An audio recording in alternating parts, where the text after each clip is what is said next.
I'm really honored to have the Enphase team down here today.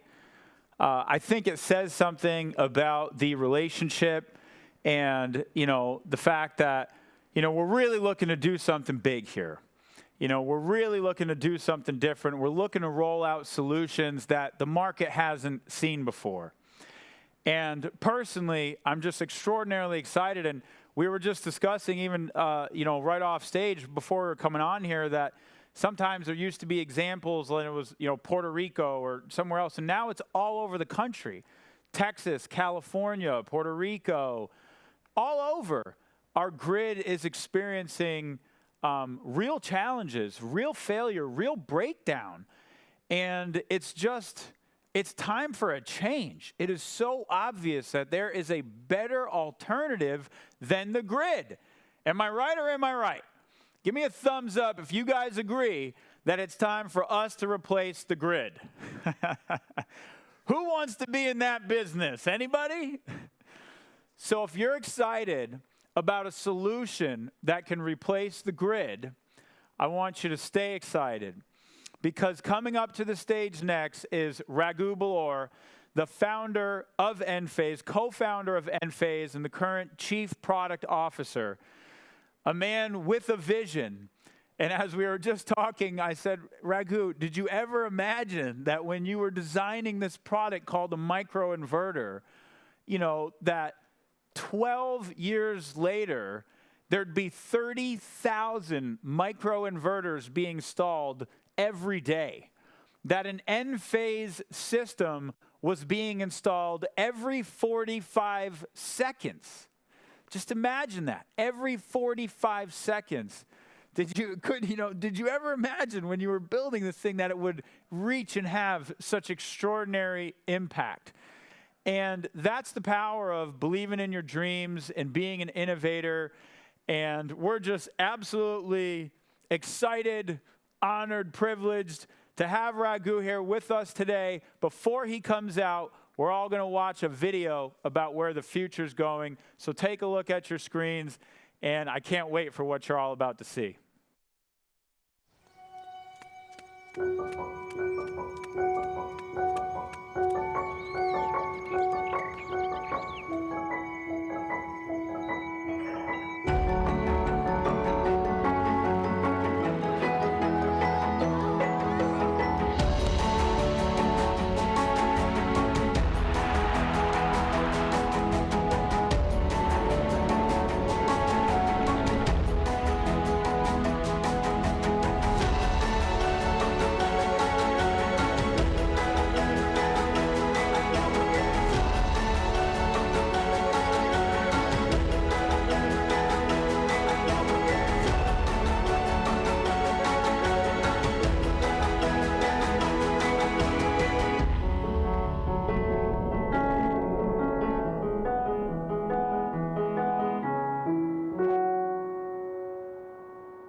Good morning. Thank you. What an amazing, amazing event. Thank you to the Powur team for inviting us. I am super excited to be here and super energized. Are you guys ready to geek out a little bit on technology? Let's go. So here we are. So we started the company back in 2006, and I'd like to narrate something about our thinking, right? If today, Thomas Edison were to walk down the streets of San Diego, and he looked up at the electrical infrastructure, he would probably recognize all elements of it. He would recognize the poles, the wires, the transformers, the GE meter that's on the side of your house. He probably worked on it. If you walked up to the distribution centers, if you walked up to, looked at the transmission lines. So when we started the company, we were thinking, wow, this industry for sure needs some disruption. So as entrepreneurs, we started thinking, okay, what is the thing? Where could we go? What can we do? And both Martin and I, the other co-founder, we had both come off of a number of startups, particularly in the telecommunications world. And there were some things we had learned coming out of that world. And the first one was distributed architectures always win in the long run. And they win for cost, performance, and arguably the most important of all, reliability reasons. So to tie that back down to solar, what would be a distributed architecture would be if you think about a central or a string inverter, meaning you aggregate all the power from your panels and you process 5,000 watt or 5,000. That would be a centralized topology. And instead of doing it that way, instead of having one big, you break that up into microinverters, right? Put one per panel. Every panel microinverter acts like independent energy producers. Your entire plant is connected in parallel, not connected up in series. Because when you connect them up in series, you know the Christmas light problem, when one light goes out, all the lights in the Christmas tree goes off, that problem goes away. And there are a number of other benefits to being completely distributed as well. By the way, I've been in technology my entire career. And there are a lot of proof points that distributed architectures always win in the long run.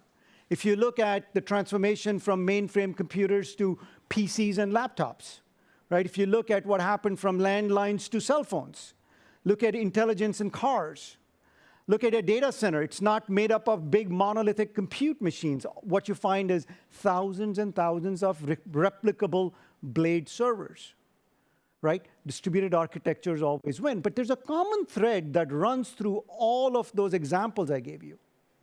And that common thread is semiconductors and software. And Silicon Valley really was built on that premise. So when we said, OK, it was obvious to us that microinverters were the way to go, so we said, so why haven't others done it before? And I realized, no, there have been people who have tried it before, but they didn't work. So obviously, being very curious, I said, no, I'm going to go figure out why didn't it work. So when we went in and started looking at how microinverters had been done, back in the days, they used to be 100 watts. People had taken a 5,000 watt inverter and shrunk it down to a 100-watt inverter. And that was the big aha for us, going, yeah, that's not the right way to do it. You have to re-architect it from the bottoms up. And if you take a page out of history, follow the same playbook, digitize it, build your own custom chip, build your own custom silicon, and put a lot of software around it. So re-architect the microinverter from the ground up. Don't start with taking a big box and shrinking it. We also took it one step further. What we said was, it's not just going to be a piece of widget, not a piece of hardware. It's going to be an integral part of an entire system. So what does that mean? It means that it's a digital topology built around silicon, built around software. The software defines what it does and how it operates. We embed full bidirectional communication into it so the device can talk to our system and the system can talk to those devices. So full bidirectional communications, a gateway, and a big data cloud service that can provide an extremely rich experience to the homeowner. You know, at the time when we were doing all of those things, we were thinking, wow, that's cool, right? But history was going to tell us something different. And that was what, when I look back in hindsight, some of those decisions that we made were amazingly right. And for that, I just think that luck played a major role. So coming back to distributed architectures, it means what you do is push more and more intelligence deeper and deeper into the network. So these endpoints, in our case, the microinverter, makes a lot of decisions autonomously. There's extremely intelligent devices. They all communicate. They're all hyper-networked, not just per home. So you may have 20 microinverters per home because you got 20 panels. But homes are also networked and hyper-connected with each other. Right, so what was cool to begin with, a full microinverter system built around hardware and software, we followed something very similar to what Apple had done with the iPhone, right? If you look at your iPhone, it's actually an extremely sophisticated piece of hardware. It's got its own silicon. Apple makes its own chip. But where does the magic happen? The magic happens in the software that runs that device. It's a fully adaptable piece of hardware. What that means is that at any given point in time, you press on it, it's a phone. It can turn into a music device. It can turn into a web browser. We had similar notions about turning that microinverter into something that's completely software defined, gives it incredible amount of power and capability. So let's think about what are some of the advantages of doing that. Come to 2014, as solar penetration continued to increase, which was a wonderful, wonderful thing, the utilities started to realize, hang on, there's all this intelligence, and it's not just them thinking, we were pushing for it as well, saying there's all this intelligence sitting so deep in the network, how can that intelligence help the utilities actually make the grid more resilient? So there was a transformation that took place where big box inverters, which were dumb and were simply barnacles on the grid, now with microinverters and the full microinverter systems, can we take these devices and integrate them into the operation of the grid and provide resiliency? So you saw that was the first transformation of dumb inverters to very smart inverters and very intelligent inverters. But that is actually a precursor to thinking about the future. What I mean by that is the following. When people go out there and buy a solar system, what are they buying? They're actually buying a financial instrument. It's like a bond that they are purchasing. And that bond has to pay annuities every month for the next 20, 25 years. Now, think about the environment that this is going into, right? The environment's changing quite rapidly, right? The grid is changing, loads are changing, tariffs are changing, regulations are changing, weather is changing. It's unrealistic to think that you're going to go install something and it won't have to change its behavior over time. That's what I mean by the approach of taking a piece of very sophisticated hardware and making magic happen with software. Because one of the things that you can do with software is you can adapt the behavior of the device over time, right? Especially if that device is an integral part of a system which includes communication and software. Cannot tell you how many times we have been in situations where we have seen that the operating environment has changed and we have had to push software remotely and change the behavior of the device. So that construct of a software-defined device with amazing communications and software is paying dividends even today. So the transformation from dumb inverters to very intelligent inverters, rich customer experience, that thinking that we started with back in 2006 is continuing to be applicable even today. So let's go by the numbers, right? Let's look at what we have accomplished thus far, right? For the first year, we did about 15,000 micros. I think that's what we shipped. Today, we have shipped 32 million microinverters to date. We are installed in about 1.3, 1.4 million homes worldwide, right?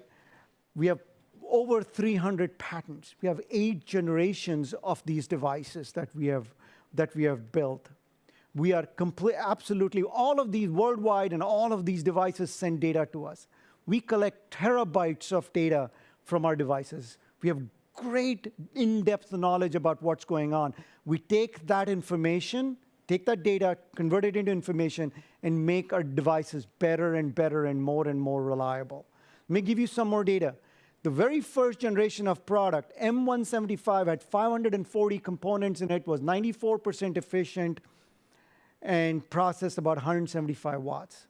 Today, if you look at our current generation of product, it's got a little over 300 components. It's 97% efficient and processes as much as 366 watts of power. It not only does that, we added so much sophistication to it that it's no longer an inverter. This device, the exact same device, can not only flow power from the solar panel to the grid, DC to AC, but you can also reverse the power flow AC to DC, all done in software. We also made a very common device worldwide.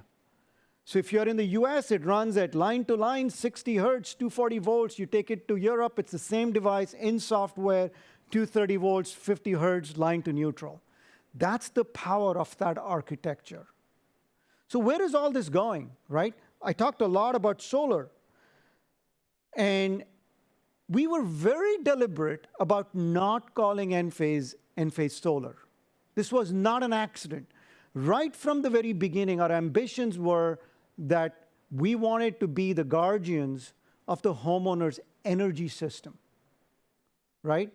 So the next evolution of solar is now adding energy storage to it, right? We know solar is an intermittent resource. I don't have solar at night. That's just the nature of things, right?